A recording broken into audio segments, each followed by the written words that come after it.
अस्सलाम वालेकुम। तो इसमें हमने जो क्वेश्चंस नम्स के हवाले से आए हैं तो उनको रिप्लाई करने की कोशिश की है। तो सबसे पहला क्वेश्चन ये था कि नम्स के लिए कौन से डॉक्यूमेंट्स आप लेके जाएंगे साथ। तो नम्स के लिए आप जो है दो डॉक्यूमेंट्स लेके जाएंगे। एक डॉक्यूमेंट जो है आप या तो CNIC होगा आपके पास। आपका अगर CNIC नहीं है तो जो अंडर 18 कार्ड होता है वो होगा। अगर वो भी आपके पास नहीं है तो फिर आप बे फॉर्म लेके जा सकते हैं, और बे फॉर्म भी आपके पास नहीं है तो मैट्रिक की जो आपकी ओरिजिनल रिजल्ट कार्ड है ना, वो आप साथ लेके जा सकते हैं। लेकिन to be in the safe zone आप जो है अपना ID कार्ड, बे फॉर्म और मैट्रिक की जो रिजल्ट है वो साथ लेके चले जाएं। और दूसरा आपने जो है अपना जो आपका रोल नंबर स्लिप आपकी आ गई है अब, तो वो आप डाउनलोड करके और किसी प्रिंट वाले से प्रिंट करवा लें, ठीक है। और प्रिंट जो है हार्ड कॉपी पे हो या सॉफ्ट कॉपी पे, इट डजेंट मैटर। इसके अलावा आपने अपना क्लिपबोर्ड भी लेके जाना है साथ, और ब्लैक या ब्लू पेन भी लेके जाना है। और एडिबल चीज़ें अलाउड नहीं है टेस्ट सेंटर के अंदर लेके जाना। दूसरा, बच्चे ये भी सवाल बहुत ज़्यादा कर रहे हैं कि टेस्ट की टाइमिंग क्या होगी और टेस्ट खत्म कब होगा। तो आपका टेस्ट जो होना है वो 2 आवर्स और 30 मिनट्स का टेस्ट है। 150 मिनट्स बनते हैं टोटल, और 150 टोटल MCQs होंगे। तो पर मिनट जो टाइम बनता है वो 1 मिनट का बनता है। और आपकी एंट्री जो है वो 7 बजे आप कर लें, क्योंकि उन्होंने लिखा हुआ है कि 9 बजे जो है टेस्ट सेंटर्स क्लोज हो जाएंगे। तो 9 बजे के बाद टेस्ट स्टार्ट होगा। लेकिन पहले एंट्री इस वजह से कराते हैं क्योंकि एक ही दिन में पूरे पाकिस्तान में हो रहा होता है टेस्ट। तो पहले 1 घंटा सारे स्टूडेंट्स को बिठा लेते हैं ताकि टेस्ट लीक ना हो जाए और सबका एक साथ स्टार्ट हो। तो इस वजह से आप काइंडली 9 बजे तक अवॉइड करें, और उससे 1 घंटा पहले या 1.5 घंटा पहले टेस्ट सेंटर में इंटर हो जाएं तो ज़्यादा बेहतर है।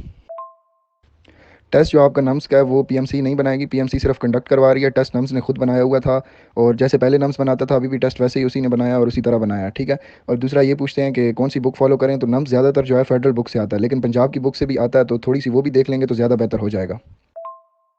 बच्चे ये भी पूछ रहे हैं कि पास पेपर्स में जो क्वेश्चंस हैं वो काफ़ी सारे आउट ऑफ सिलेबस होते हैं, और उन चैप्टर से आए होते हैं जो 2022 के नम्स के सिलेबस में नहीं है। तो उनका ये सीन है कि उनके ईयर में ना वो चैप्टर शायद सिलेबस में हो तभी उससे आए होते हैं, क्योंकि हर साल सिलेबस जो है थोड़ा सा चेंज होता है। तो उन ईयर्स में वो चैप्टर सिलेबस में होंगे तभी उनके जो है क्वेश्चन पास पेपर्स में आए हैं। लेकिन आप अपने सिलेबस के मुताबिक रहें, और कोई क्वेश्चन आप पढ़ना चाहते हैं जो आउट ऑफ सिलेबस है तो पढ़ लें, ज़्यादा बेहतर है। नहीं तो out of syllabus question nums में नहीं आते, अगर आ भी जाएँ तो वो चैलेंज हो जाते हैं और उसी टाइम सबको जो है उसका मार्क मिल जाता है।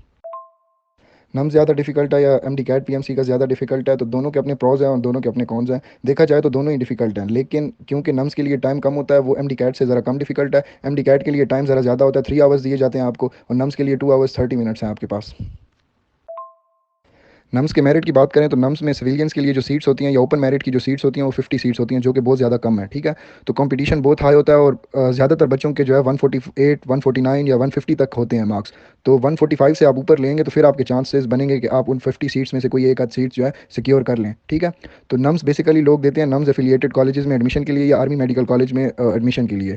नम्स से एफिलिएटेड जो कॉलेजेस हैं वो सारे प्राइवेट कॉलेजेस हैं, बहुत सारे कॉलेजेस हैं। तो ज़्यादातर बच्चे उन कॉलेजेस में जाने के लिए जो है टेस्ट देते हैं, या ज़्यादातर बच्चे ये इसलिए भी टेस्ट देते हैं क्योंकि उनके पेरेंट्स आर्मी में होते हैं, और आर्मी का ना अपना कोटा होता है, उनकी काफ़ी ज़्यादा सीट्स होती हैं, 1500 के 1700 सीट्स होती हैं, जिधर उनका आराम से एडमिशन हो जाता है। पासिंग परसेंटेज की बात करें तो नम्स की पासिंग परसेंटेज जो है सेम है, 55% MBBS के लिए और 45% BDS के लिए। लेकिन सिर्फ नम्स में पास होना काफ़ी नहीं है, क्योंकि नम्स का मेरिट जो है वो काफ़ी हाई होता है। तो सिर्फ पासिंग मार्क्स नम्स में लेने से आपका काम बिल्कुल नहीं बनेगा। आप अप्लाई तो कर सकेंगे लेकिन आपका नाम ही मेरिट में नहीं आएगा। तो कोशिश करें कि जितना अच्छा स्कोर कर सकते हैं नम्स में, क्योंकि वो कंपैरेटिवली MD CAT से थोड़ा सा ईजी होता है, इतना ज़्यादा नहीं। तो उसमें मार्क्स अच्छे खासे आ जाते हैं अगर आप मेहनत करें तो कोशिश करें कि आप अच्छा स्कोर करें। नम्स की वोकेबलरी और इंग्लिश कहाँ से होगी। तो नम्स की इंग्लिश जो आप वही सेम इंग्लिश जो आप कर रहे थे MD CAT के लिए, उसी की तैयारी, ऐसा तैयारी की ज़रूरत नहीं है वैसे इंग्लिश को, क्योंकि इंग्लिश बहुत इजी आती है। और वोकेबलरी जब इशू नहीं की होती ना, जब दी होती है एक उसने अदारे ने कि ये वोकेबलरी है, तो फिर वोकेबलरी मुश्किल आती है उसमें से। जब इशू नहीं की होती तो वोकेबलरी बिल्कुल ईजी आती है, और सिंपल डेली यूज़ में जो वर्ड्स आते हैं सिर्फ उनके मीनिंग्स आ सकते हैं, उनकी स्पेलिंग करेक्ट कर लें, ये आ सकता है बस। तो उसके लिए आपको तैयारी की बिल्कुल ज़रूरत नहीं है। तो इंग्लिश पर टाइम वेस्ट करना बंद करें और उसका टाइम जो है बाकी सब्जेक्ट्स को दें।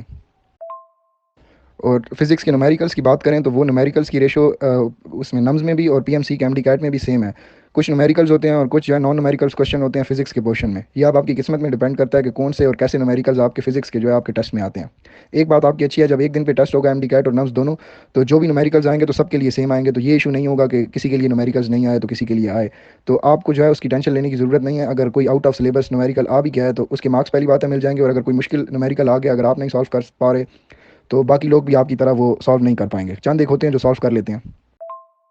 नम्स का रिज़ल्ट की तो उसी दिन शाम को आ जाती है, आपकी अपलोड हो जाती है नम्स की। उसमें रिज़ल्ट 3 दिन से लेके और 1 वीक तक टाइम लग सकता है उसमें रिज़ल्ट आने में। रफ़ शीट का पूछ रहे हैं, तो rough sheet I don't think so कि कोई रफ़ शीट देते हैं। तो आपके पास जो क्वेश्चन पेपर है वो देते हैं, वो आपसे वापस ले लेते हैं, तो उसको यूटिलाइज़ करें। आप पेंसिल्स वगैरह लेके जाएं और उसी क्वेश्चन पेपर के ऊपर जो है अपना रफ़ वर्क करें। और बबल शीट के ऊपर रफ़ वर्क किसी ने नहीं करना, ये बेवकूफ़ी बिल्कुल नहीं करनी। और बबल शीट को ना फोल्ड करना है ना उसको कुछ करना है, क्योंकि वो ऑप्टिकली स्कैन होती है कंप्यूटर के स्कैनर में जाके, तो उसके साथ बिल्कुल नहीं छेड़ना। और बबल शीट में कुछ गलत हो गया तो उसको रब भी बिल्कुल नहीं करना, ठीक है। और डबल फिल्स भी नहीं करने। फिजियोलॉजिकल टेस्ट के पोर्शन पे आएँ तो फिजियोलॉजिकल के 100 एमसीक्यूज़ होंगे, 30 मिनट्स में सॉल्व करने पड़ेंगे। और कुछ बच्चे ये बोल रहे हैं कि नम्स के टेस्ट में कोई गलत आंसर नहीं होता, कोई रॉन्ग आंसर नहीं होता, तो हर किसी को इंडिविजुअली वो चेक करते हैं, तो ऐसे नहीं होता। एमसीक्यूज़ जब आएगा तो उसका एक ही करेक्ट ऑप्शन होता है और वो आपने चूज़ करना पड़ता है। तो फिजियोलॉजिकल टेस्ट 30 मिनट्स में 100 एमसीक्यू सॉल्व करना जो है ना, एक इम्पॉसिबल सी जो है बात है। कोई एक्सेप्शनल केस होते हैं जो ये सॉल्व कर लेते हैं, तो उसको आप सेफ जोन में ऐसे कर सकते हैं कि आप पहले 25 मिनट्स तक जो है अपना सोच समझ के सॉल्व करें, और अपने 25 मिनट्स के बाद जो आपके 5 मिनट्स बचेंगे ना, उसमें बबल शीट में जितने भी आपके जो रह गए हैं तो वो अपनी मर्ज़ी से जो है फिल कर दें, बिस्मिल्लाह पढ़ के, और जो भी करते हैं आप फिल कर दें। क्योंकि जो बच्चे एंड तक सॉल्व करते रहते हैं फिर वो थोड़े से ही सॉल्व कर पाते हैं और ज़्यादा सारे उनके जो है रह जाते हैं। तो आपने ऐसे नहीं करना, 25 मिनट तक जो है आपने सॉल्व करना है, और बाकी 5 मिनट में जो बच गए हैं वो आपने जो है शीट फिल कर देनी है, और पूरी 100 फिल करके आपने सबमिट करा देनी है। टाइम मैनेज कैसे करें, 2 आवर्स 30 मिनट्स आपके पास हैं, तो टाइम कैसे मैनेज करें, तो उसके लिए सबसे पहले आप बायो का पोर्शन करेंगे। बायो के बाद आप केमिस्ट्री करेंगे और फिजिक्स उसके बाद एंड पे आप करेंगे। जितना टाइम बचा, ताकि फिजिक्स के लिए आपने टाइम बचाना है, क्योंकि उसमें अंदर न्यूमेरिकल्स आपके लिए आएंगे, तो आप जितना ज़्यादा फिजिक्स के लिए टाइम बचा सकते हैं तो बचाएं। और दूसरी ये बात कि एक गो में पेपर सॉल्व नहीं होता, एक गो में आप पेपर सॉल्व ना करें, क्योंकि आपके पास फिजिकल पेपर है, तो आप जो है पहली गो में सारे सॉल्व करते जाएं जो आपको 100% आता है। और सोचने वाले जो क्वेश्चन है ना, उनके ऊपर पहले टाइम वेस्ट नहीं करना, वो आपने छोड़ते जाना है। जिसके ऊपर आप थोड़ा सा भी सोच रहे हैं ना, उसको छोड़ दें और बात के लिए और एंड पे उसके लिए टाइम बचाएं, और फिर दोबारा से आएँ, दूसरी रीडिंग में देखें, फिर उसको सॉल्व करने की कोशिश करें। फिर ज़्यादा टाइम लग रहा है तो फिर उसको छोड़ दें, अगले क्वेश्चन पे चले जाएं। तो इस तरह आपने जो है टाइम मैनेज करना है, और जो मुश्किल क्वेश्चन है सोचने वाले हैं उनको आपने एंड के लिए बचाना है, और उनके लिए फिर टाइम छोड़ना है आपने।